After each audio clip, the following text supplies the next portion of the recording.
from grade 5 Einstein. In this presentation, we want to show you how chemical change in different materials. So here we have water, food coloring, vegetable oil, Berocca tablet. Pero sabi mo,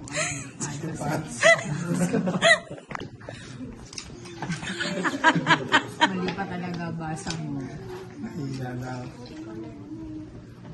Daw ng food coloring.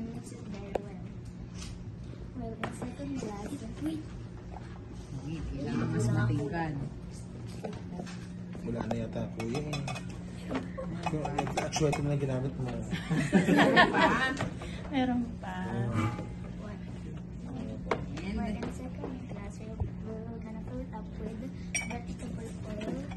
Dami naman. Kailangan po yan. Kailangan. Kailangan naman. Marunong pa kayo sa nag-experiment.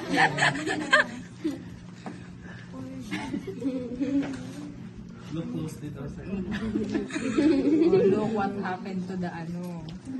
Once we're done, we can now put the Berocca tablet. Sa next ko yung kumain ng Berocca tablet. The Berocca tablet is the main ingredient that gives chemical reaction.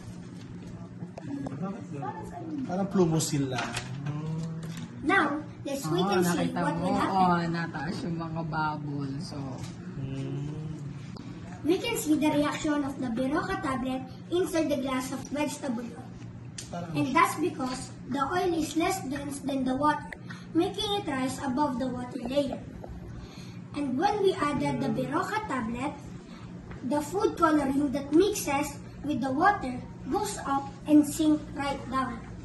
That's because the Berocca tablet contains acid and bicarbonate that reacts when dissolved in water to create carbon dioxide gas. And since carbon dioxide gas is lighter than both water and oil, it will form into bubbles that rises to the surface. Once that bubbles reach the surface, the gas escapes. And since the gas escapes, it will become much denser. Now the colored water blobs, now without gas, are gonna be much denser and will sink right down. And for us to see the more looking lava lamp, we're gonna use a flashlight.